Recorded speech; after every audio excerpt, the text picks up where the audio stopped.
Well, good morning, ladies and gentlemen. May I say, to begin with, thank you very much for inviting me to take part in your great conference here. I'm really enjoying it. I've learned quite a lot already. So, my first talk of four that you're going to have to get through today is Optical Disc Clinical Assessment, Quick and Easy. Well, actually, it shouldn't be quick, and quite often it's not easy. So I think we'll retitle this talk, Optic Disc Clinical Assessment in Early Glaucoma. Really, you shouldn't rush it. I'm going to discuss how to examine the disc and to positively vet a pair of discs for glaucoma damage, the range of normal appearances of the optic disc and why this occurs, and then the signs of early glaucoma displayed at the disc in the different glaucoma subtypes. Before you start writing a lot of things, and some of the slides are quite busy, I'm very happy to send anybody who wants it an electronic copy of this book. And most of the talk is in this book if you want it. So there's my email address. It'll be up again at the end. Please do email me if you'd like a copy of this. You don't need to read all of this. It would take me too long to get through it, but there are pearls for assessing an optic disc. You have to take your time, have the right equipment, and do it in the right way. And if you get a copy of the book, it'll tell you how to do it. I want you, however, to have this chap's ethos. Now, I wonder how many people know who this is. Well, it's David De Gea. He's the current Manchester United goalkeeper who just set a record for the number of saves in a half. He saved 11 very difficult shots. I want you to think that nothing will pass you if somebody asks you, well, is this disc glaucomatous, if it is glaucomatous. To do that, you have to positively vet for abnormalities, not just look and think, well, is this glaucomatous? You have to think for the signs of glaucoma. Briefly, is it a disc hemorrhage, peripapillary atrophy? Is it tilted? What's the color of the disc, the shape of the disc, the shape of the cup? What about, is there a rim notch? What about any bare knitting of the vessels? Or is there a flyover vessel? What about the isn't rule? All this we're going to go through. Laminar cribrosa pores. Is there a retinal lesion that could explain some of the disc findings? What about the nerve fiber layer? And finally, what about the two eyes together? Is this reasonable that they should be so different? Now, in fact, there's a huge range of normal disc size, and this wasn't really truly appreciated until Josh Jonas's work in the late 1980s. We've done some work on optic disc size in the normal population, and you can see a sort of normal distribution of disc size. You need to be able to measure the size of the disc clinically, and you can do that using a biomicroscopic lens, as we described well over 20 years ago now. And discs vary from very small discs, this real small disc measuring 1 millimeter, to this very large disc, vertical height of 2.3 millimeters. And you can actually fit the small disc in the big disc. If you're thinking about cup-disc ratio asymmetry, which is an important sign in glaucoma, could it be due to the size of the disc? And in this example, we've got a red bar on each of the pictures, and they're taken at the same magnification. And you can see if you put the two red bars together that actually one disc is bigger than the other, and that actually explains the cup-disc ratio asymmetry in this particular patient. As well as optic disc size, you've got optic disc shape to think about in the normal variation, and it's quite common. It's usually slightly vertically oval, and the inferior pole is rotated toward the fovea, but there's a huge variation. This sort of disc here is a sort of obliquely oval disc with an obliquely oval cup because of that, and you could be confused if you hadn't thought about it. Optic disc tilt is a variation of normal. It's most commonly infratemporal, particularly in myopia, but the direction of the slope varies in relation to the direction of the tilt. And here's 6 examples of the different types of tilt that you can get. And if you don't think about that possibility, you can misdiagnose a disc. What about visual field loss? If you get that as well, do remember that certain congenital disc abnormalities can give visual field loss, usually a generalized loss rather than an absolute loss, but it occurs.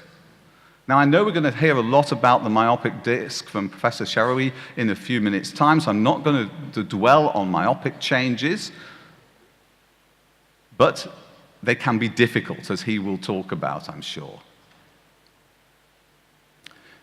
So if we think about our range of disk size, we find that if we plot the cup area against the optic disc area, as in this slide, there is a maximum cup size for a specific disk size, but a big range of normal within the certain disk size that you have. And here's a small disk, there's a medium-sized disk with a medium cup, and there's a large disk that has a large cup as part of normality. And you need to know the size of the disk to do that. Here is an epidemiological graph to show how the smaller disks predominate in terms of cup size, but you can have quite a spread of cup areas and still be normal. So a cup disk ratio of 0.8 can still be normal in a big disk. If you turn it on its head and think about rim area versus disk area, the same thing applies. You can have a minimal rim area for a certain size of disk.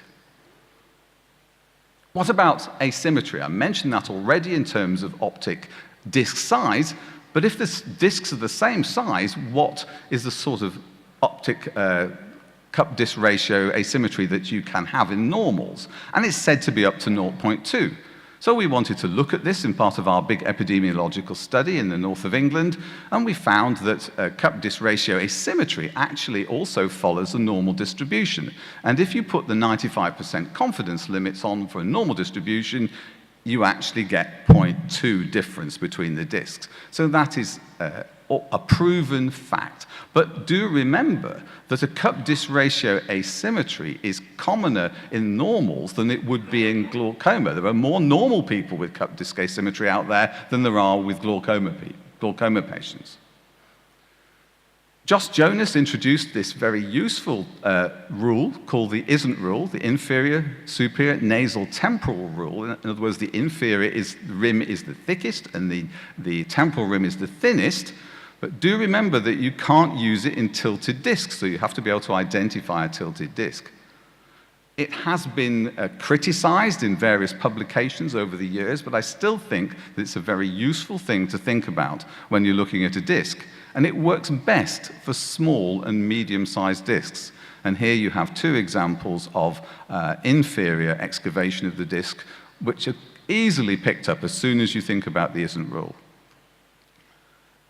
In pre-perimetric glaucoma, as in this example, we have asymmetrical pressures with the disc on your left having a higher pressure in that eye than the right. And as soon as you start thinking of ISN't, there's the temporal and there's the superior, which is smaller than the temporal, and that doesn't follow the ISN't rule, so it's likely to be suspicious. And if you add your investigations to that and you do a nerve fiber layer analysis, as in this slightly older example, you can see there's a superior nerve fiber layer defect on the right disc, fitting with your disc.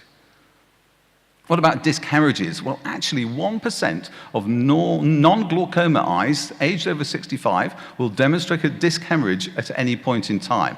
This is work that we just finished with our BEEP study again, and there's the hemorrhage in this disc, in case you were wondering where it was.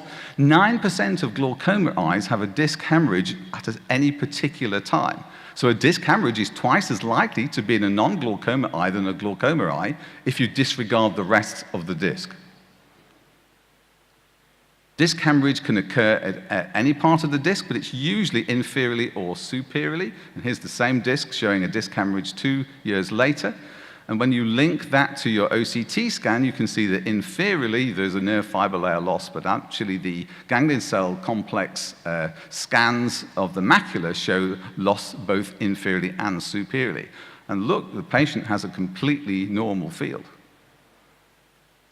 If you see pallor on an optic disc, remember that it really only occurs in advanced glaucoma. Now, your practice may be one of advanced glaucoma, depending on how quickly patients come to you.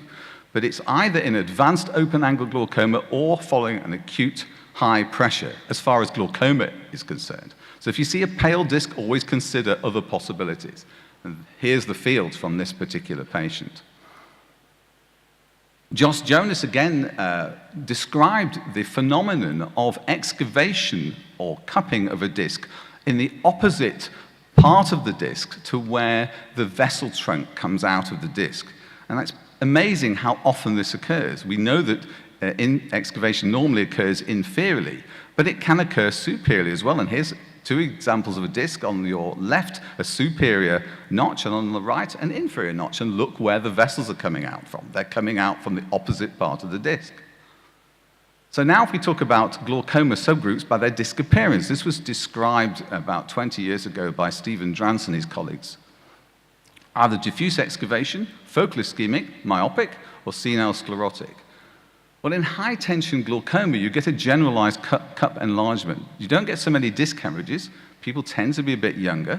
You get field loss in both hemifields rather than one predominating, and it's commoner in males. And what you get is just a gradual enlargement of the cup to begin with, without this sort of focal notching that you get in the normal tension glaucoma. And you can see that you also get this loss of the disc tissue on the nasal side, this nasal excavation, which is a particularly useful sign in higher tension glaucoma. And look at the field on this patient and how it relates to that thin rim superiorly. In normal tension glaucoma, there are the focal notches. You have a lot more disc hemorrhages. Peripapillary atrophy is an important sign. People are younger, particularly female, and one hemifield tends to dominate. And you do have an increased prevalence of this endothelial dysregulation syndrome from which you get migraine and Raynaud's phenomenon. So the discs tend to look like this. So the superior half of the disc looks normal. And if you look at the nerve fiber layer photograph, you can see the nice nerve fiber layer superiorly, but this huge area of loss of nerve fiber inferiorly. And there's this field defect associated with this disc, very close to fixation. Here's a disc here with a similar inferior notch. The superior part of the disc looks normal, and it's got this similar sort of field defect.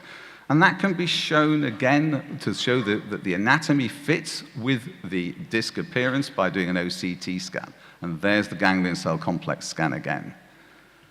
Now, the myopic type of glaucoma is going to be covered by Professor Chowdhury, so I'm not going to dwell on this. I'm not going to steal his thunder here, but you do get usually an inferior excavation, but it can be very difficult to see. You have to look really carefully with a very narrow beam. Sometimes it's difficult to know whether the disc is congenital defect leading to a field defect, such as in this case, or whether it's really glaucoma. What about senile sclerotic disc? Well, you get a diffuse loss of rim in this situation all the way around, with extensive peripapillary atrophy, diffuse field loss in both hemifields, and there's an increased prevalence of dementia and cerebral vascular accidents in it. You need to look at the disc very carefully to decide where is the edge of the disc. Look at the vessels to see how they change. The peripapillary atrophy mirrors the severity of the glaucoma damage in the two hemifields of semisections of the disc. Both large and small discs, it can occur in. It used to be thought that it was just large discs that occur in, but in fact it's not, it's both. And here's a small disc with peripapillary atrophy from normal tension glaucoma. What about glaucoma in a small disc? Well, it is easy to miss. So once you know it's small, you have to look really carefully. Temporal damage can predominate in these discs, and look for a cup out of proportion for the disc size. If it's a small disc, it shouldn't have a cup at all, and fields are essential here.